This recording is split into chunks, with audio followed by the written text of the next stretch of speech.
Saludar a Gerardo de Marinés, que ya están entonces en la tarde en casa. Muchas gracias, tardes. Carolina. Gracias por esta suerte de intercambio de testimonio, como en la posta. Exactamente, de eso se trata.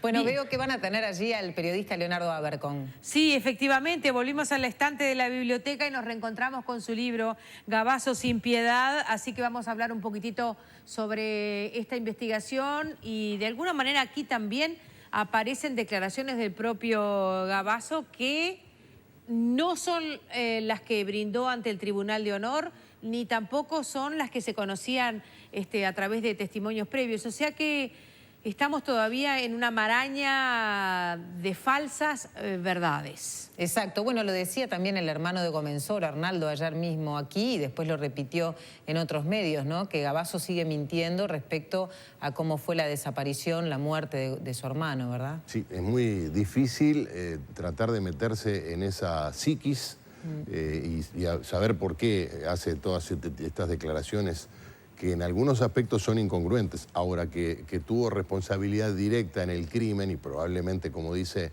en el destino del cuerpo de Comensoro, eso más allá de los detalles, como por ejemplo que difícilmente pueda haberlo hecho solo, lo que le narra al tribunal seguramente sea cierto, ¿no? Hay seguramente informaciones de fuste para precisar a nivel institucional las medidas que ha tomado Presidencia de la República, también las posibles responsabilidades de funcionarios de Presidencia que podían llegar a estar más o menos al tanto de lo que contenían estas circunstancias que se narraban en estas actas. Eso por un lado. Por otro, que parecería que el señor ministro de la Defensa fue preciso a la hora de plantear a las autoridades del Poder Ejecutivo que aquí había un material que ameritaba ser derivado a la justicia. Digo esto porque el ministro no está pudiendo hablar, está en situación de enfermedad y por tanto entonces no se ha podido recabar su opinión y quizás aún pudiendo darla no la daría porque esto ya está en la órbita de Presidencia. Pero hasta ahora, según la información que se maneja de manera gradual y creciente, su situación había sido de acuerdo a derecho y a su investidura. Sí, sí, que advirtió al secretario de Presidencia, Miguel Ángel Tomás, sobre el contenido de estas actas. Efectivamente. Por otra parte, tenemos que, tal vez ya para el cierre de este intercambio, recordar que el presidente Vázquez habló hace algunos minutos y dijo que nunca tuvo contacto directo con esas actas y con el contenido, sino que fue a través precisamente de lo que es la Secretaría de Presidencia, ¿verdad? Y de la homologación de esa acta, digamos, presidencial, pero no del contenido específico de lo que decía el Tribunal de Honor, ¿verdad? Bien, estaremos atentos porque seguramente si es así, en las próximas horas pueda haber nuevas medidas desde Presidencia de la República porque el tenor de estas declaraciones y la importancia desde el punto de vista de los derechos que se podían y debían investigar aquí, de alguna manera arrincona al prosecretario de la Presidencia. ¿Es prosecretario del cargo de Tomás? Secretario. Secretario de la Presidencia. Sí, es una situación muy grave porque Menéndez y Montiel fueron cesados en sus cargos. Menéndez en la situación de salud gravísima en la que se encuentra, por no haber cumplido con su deber de informar. Lo que aparece hoy en el país, y Toma no desmiente, es que mantuvieron una reunión, como decía María Inés, donde le dijeron, mire que acá aparece esto, incluso dice la fuente, le sugerimos que Presidencia haga la denuncia. Por lo tanto, bueno, como decía María Inés, vamos a ver qué pasa en lo que queda de esta jornada. Sí, Morosoli ya dijo que, bueno, que va a comenzar y que está, de hecho, ya procesando la investigación y que obviamente el proceso administrativo es clave para ver cuál es la eventual omisión entonces de los funcionarios del Poder Ejecutivo sobre este tema. Exacto. Veremos en las próximas horas qué podemos aportar y estamos atentos a lo que ustedes dispongan. Adelante ustedes ahora, ¿eh? Buenas tardes. Gracias, chao. Gracias, Carolina. Bueno, ya están con nosotros los dos primeros invitados, Leonardo Abercón y el experto politólogo, experto en temas de defensa, en temas militares, Julián González Guyar. Vamos a estar con ellos en instantes, vamos a compartir también una entrevista que orientará hacia los cambios en la investigación en torno a la búsqueda de Micaela Honrubio en San José. esta joven madre que fue claramente víctima de violencia y que está siendo buscada. A Micaela no la van a encontrar más, declaró el sospechoso de homicidio al llegar a la cárcel. Esas declaraciones son analizadas, así como el caso y la personalidad del aparentemente responsable, por la criminóloga y psicóloga forense Adriana Sabio, al cierre de nuestro programa del día de hoy. Por otra parte, la temporada de pases parece estar con altas temperaturas. Estaremos con el ex fiscal Gustavo Subía en el móvil de Magdalena Correa, que finalmente ha decidido escindirse del Partido de la Gente, escindirse de ese candidato que lo apoyaba, que era Fachelo, y ahora, per se, integrar la agrupación del Partido Colorado con el objetivo de llegar a una precandidatura. Son días sí. En los que la noticia parece que se nos impone. Ahora, yo si en caso de que te tienes muchas horas, que quieras tomarte, hacerte, a comer algo, ¿no? Pues sí, que yo cada vez que me voy hay un zafarrancho. No, quiero decir que vos digas, ahora paro para almorzar, por ejemplo. Ah, o lo puedo para hacer. cenar. Lo puedes hacer perfectamente. Incluso lo puedes hacer con empanadas de la Ribera. De la mejor manera lo haría porque son horneadas. Son horneadas, están cumpliendo 15 años, no las empanadas, la empresa, ¿no? Las empanadas son fresquitas. Empanadas de la Ribera, el gusto sano de la empanada horneada. Elaboradas con ingredientes sabrosos, sanos y naturales y de primerísima calidad, para compartir y disfrutar en familia o con amigos, con más de 30 gustos para elegir, 7 locales con deliveries a más de 30 barrios de Montevideo y Ciudad de la Costa. Entrá en www.delaribera.com.uy y mirá cuál es el local más cercano. Empanadas de la Ribera, 15 años juntos para disfrutar más la vida.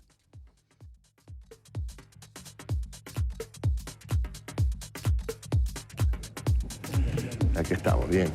Aquí estamos ya con la mesa completa. Les agradecemos a ambos invitados que nos acompañen. A González Guller lo tuvimos hace una semana y pocos días más, capaz que menos. Gracias por volver. No, gracias a ustedes por la Y invitación. no pensábamos, esto sí que lo impuso, quizás lo impuso el otro invitado. Leonardo, bienvenido. Muchas gracias. Vamos a públicamente valorar especialmente tu trabajo, porque si no hubiera sido por esta investigación que decidiste llevar adelante, no estaríamos donde estamos y seguramente el país por lo pronto tendría otros comandos militares. Parece que sí. ¿Cómo va? Bueno, ha sido como muy vertiginoso todo Sí. desde que salió, ¿no? Entrevistas, como una especie de explosión en las redes sociales. De hecho, los diarios de hoy que tienen mucha noticia sobre este tema no los pude leer todavía. Pero bueno, ya me pondré a tiro. Ya me pondré a tiro. Que después de la publicación del sábado hubo tantas repercusiones que ya es como una noticia vieja y fue hace 48 horas. ¿No? Exactamente. Que a veces ahora me pasa que me llama algún colega de una radio y las preguntas que me hace ya no son las que yo tengo que responder. Claro. Hay otro colega que ya investigó más eso que lo que yo tengo para decir. Lo cual indica que era una noticia muy relevante porque generó repercusiones institucionales. Sin duda, grandes, ¿no? Yo volví a tu libro, que tengo en un estante de la biblioteca donde tengo cosas casi que ominosas. Yo tengo un estante complicado y allí estaba, por eso lo ubiqué rápidamente, y volví sobre este Sin Piedad, que lo tengo medio maltrecho y magullado, haciendo una relectura. Acá miente también. Por supuesto, me mintió muchísimo, ¿no? Te mintió muchísimo, Gabas. Y le mintió a los generales en el Tribunal de Honor de vuelta. Exacto. Es decir, volvió a mentir, a pesar de que asume la desaparición, es evidente que miente, ¿no? Y a ti te dice que él no estaba en el cuartel cuando Gómez-Oro muere. Exacto. Él me miente en flagrancia e insiste en que él no estaba en el cuartel cuando Gómez-Oro muere. Y la única frase que me declara Silveira a mí, que primero lo llamo y me dice una frase increíble, que me dice: yo soy un dinosaurio, ya nadie piensa como yo, no quiero hablar porque a nadie le interesa lo que yo pueda decir.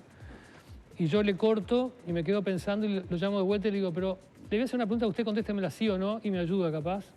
Y no cortó, así que dije: se la hago. Y la única frase que declara en el libro implica a Gavazo.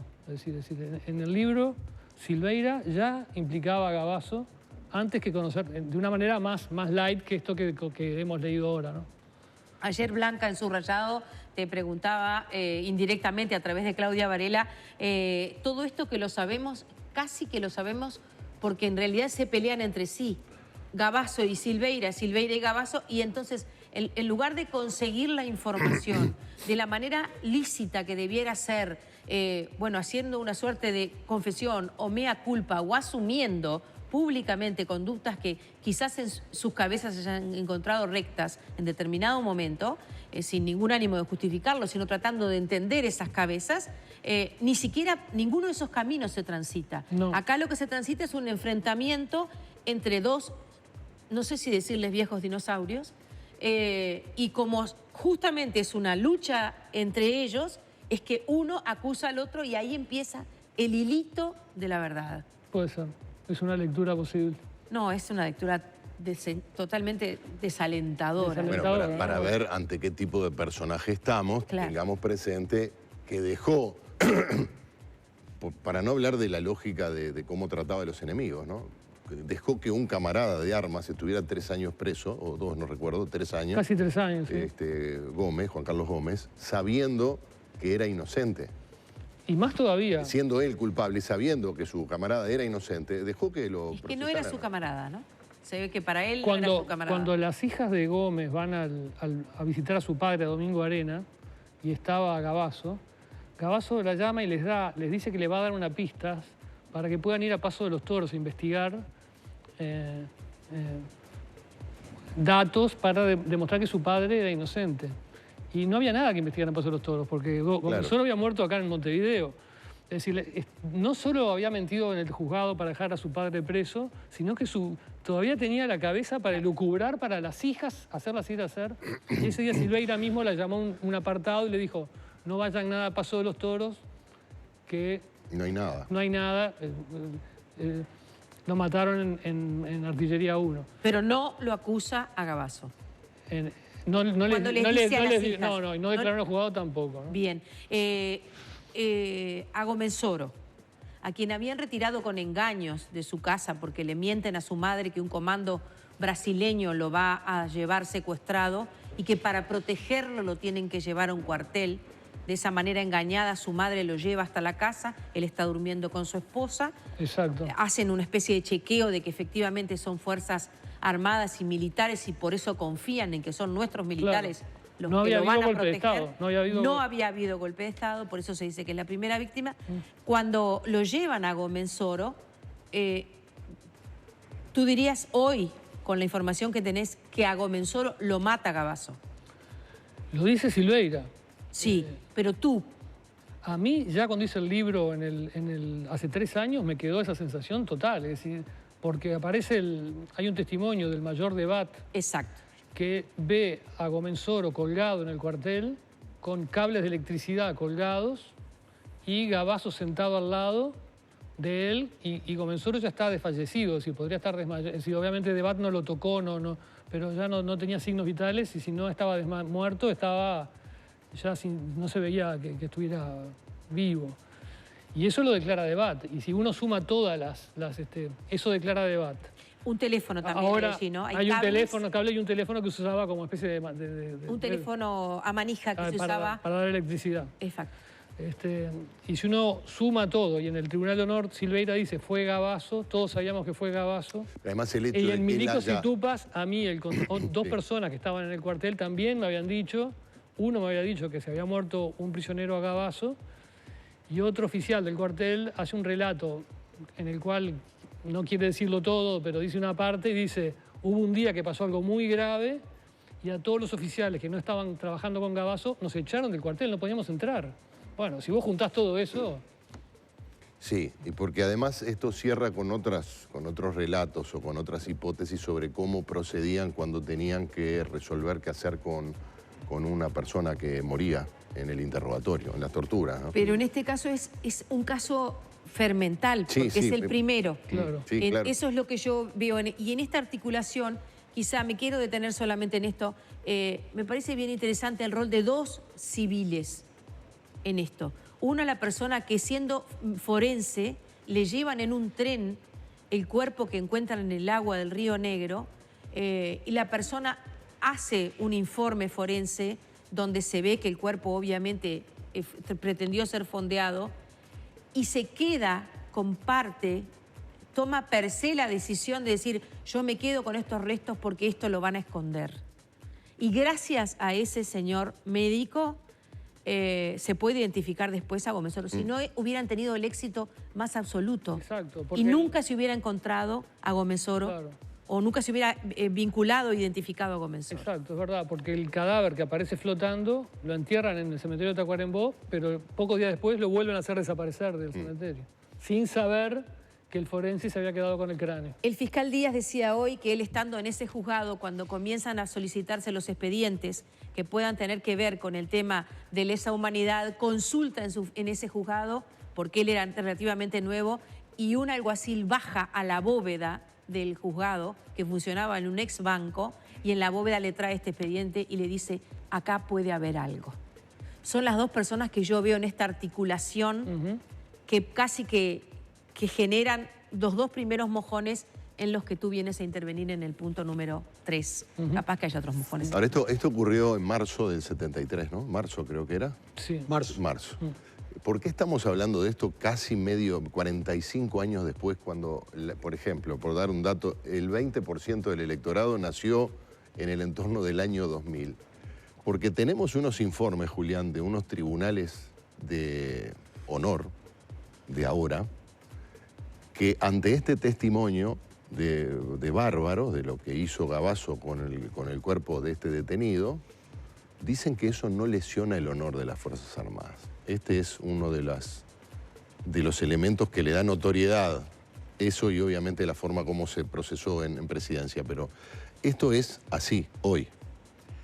Bueno, y es un buen indicador, digamos, es algo que nos explota en la cara a la sociedad de un fenómeno que lamentablemente yo hace muchos años que vengo planteando, bastante en soledad, que es la autonomía con la que los gobiernos han admitido que funcionan las Fuerzas Armadas. Negligencia, omisión, delegación de funciones, en fin, llámesele como se le llame, todo ello con un fondo que es el absoluto desconocimiento de cómo funcionan, qué son, cómo se manejan las Fuerzas Armadas y sus integrantes, principalmente el cuerpo de oficiales, ¿verdad? Que determina que sea más fácil para el sistema político delegar, dejar hacer, designar un general que, bueno, que más o menos pueda ser afín o de confianza del presidente de turno, asignar un presupuesto, mal o bien, ¿no? Cada vez que va, yo me leo todas las actas del Parlamento, cuando va el presupuesto, porque siempre encuentro información interesante. Es una constante desde el año 85. Siempre hay un legislador que dice, esto muestra que hay necesidad de discutir para qué queremos las Fuerzas Armadas y qué Fuerzas Armadas precisamos. Y ahí se terminó todo, ¿verdad?